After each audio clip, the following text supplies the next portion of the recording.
Hello, Assalamu alaikum to all of you. Lots of love and positivity to all my viewers. Welcome back to my channel, Story Echoes by Kashmiri Girl. Guys, the book I'll be doing a review for today is Looking for Alaska by John Green. This is my second read from John Green. The first book that I read from this author was The Fault in Our Stars, and I absolutely fell in love with this author, his writing style. Actually, the way he described, romance, love, separation, teenage years, pain, monologues, dialogues, in short, everything was just superb. I have read this book during my college time, so yeah, if you want me to summarize and review it for you, do let me know in comment sections below. So today, after so long, I decided to read his another book, and I am glad it did not disappoint me at all. So yeah, let me start with a short summary and with no spoilers, of course. First things first, again John Green has come up with unique writing style in Looking for Alaska. Let me show you. The novel is divided in two parts. It's like this. I hope you can see this. Yeah, the before part, and then there is this after part, and it has been referenced, a significant event that occurs halfway through the book. The book has been narrated from the point of view of Miles, who is, this shy guy shifting to a boarding school in Culver Creek. His character in this book has been described as a skinny, tall guy who does not take an initiative. There is lack of confidence in him. Plus, he has not even done, so much in his life. Finally, he's like, okay, I have had enough. So, time to join the boarding school and have some fun. In boarding school, he meets Chip Martin, who is nicknamed as Colonel, and his character has been described as totally opposite of what Miles is. His character is like, he's a short, sturdy guy who takes hell of initiatives, and he is pretty much sure, about every damn thing. He belongs to a poor family. Okay, I forgot to mention that there are two prominent groups in this boarding school of Culver Creek. One belongs to rich kids, and the other belongs to poor kids who are, on scholarship in this boarding school.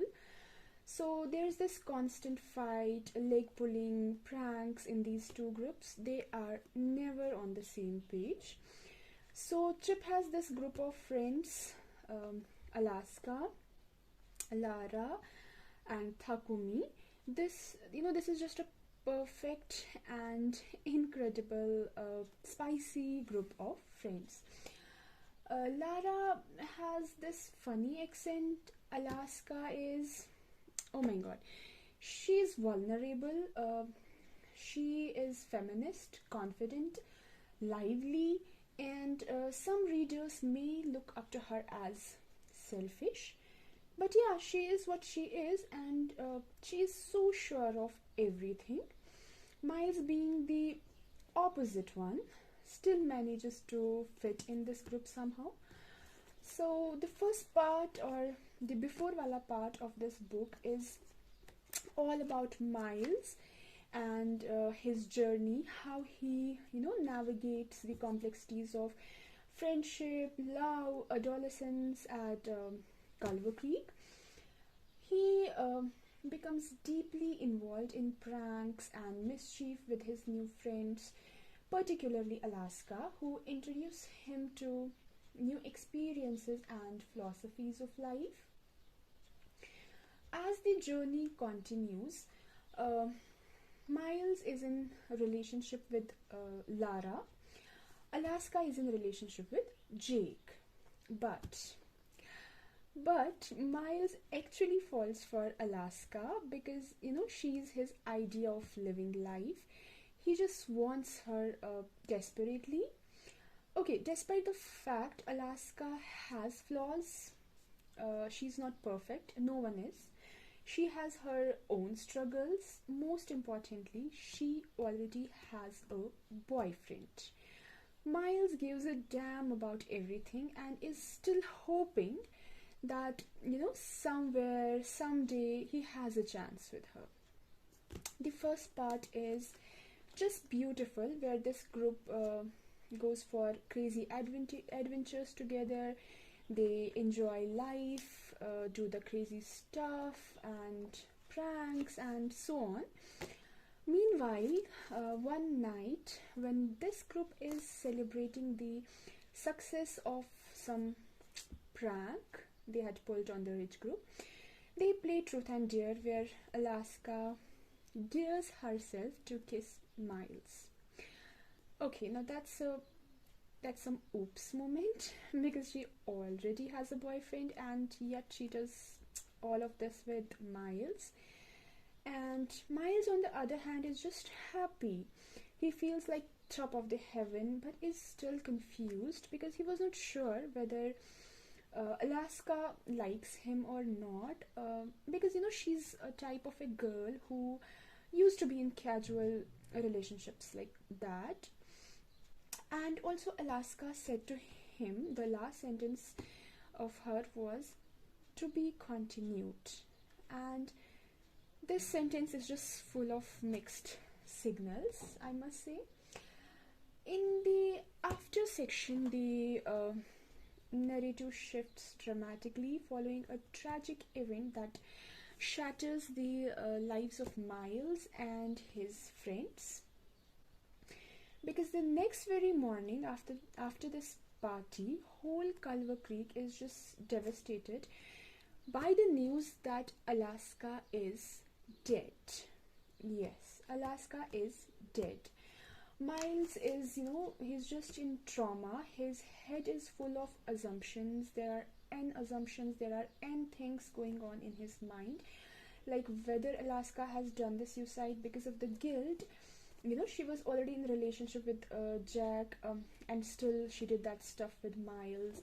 Or has she been murdered? Or what the heck happened in just single night? He was just in a trauma. Their whole friend circle is just saddened and shattered by the news. They all obviously want to know what actually happened in that night.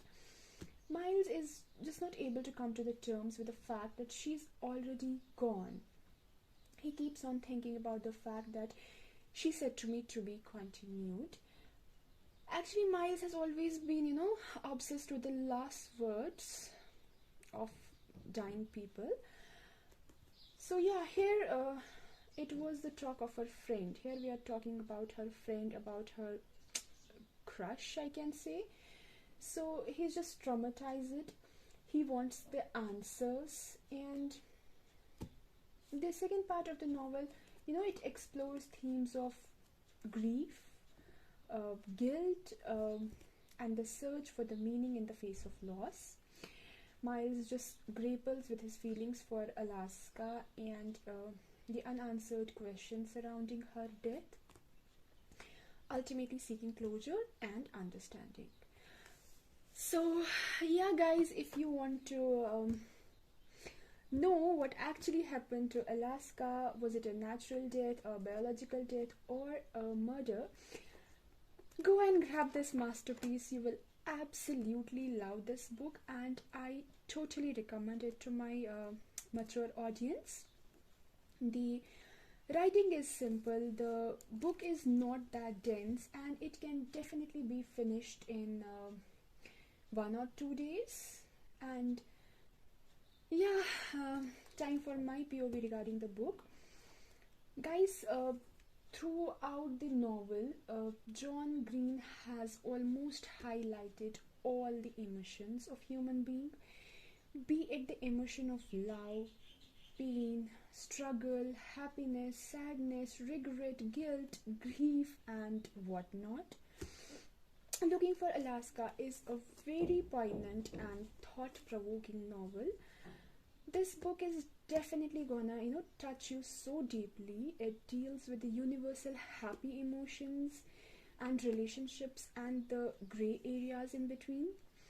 Guys, the writing, the message, the details, plot twist, the feeling, everything hits so hard.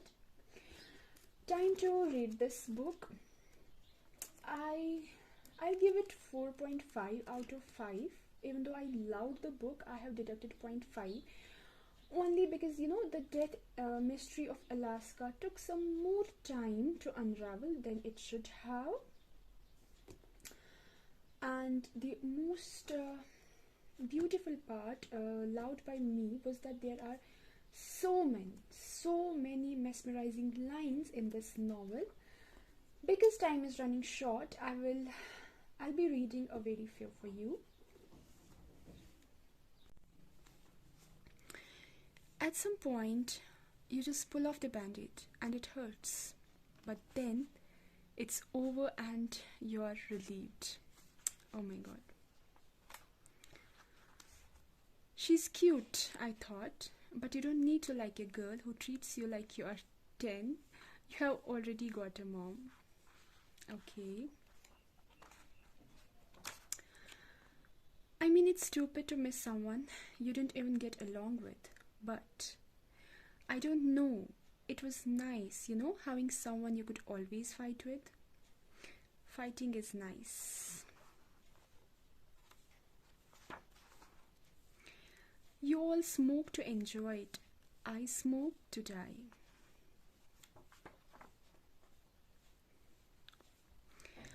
You spend your whole life stuck in the labyrinth, thinking about how you will escape it one day, and how awesome it will be, and imagining that future keeps you going. But you never do it. You just use the future to escape the present. Guys, trust me, there is much more. There are so many more beautiful lines in this book. But I'm already running short of time, so yeah, I think that was it for today. Do like, share and subscribe my channel for more bookish content. Also, take care and bye bye.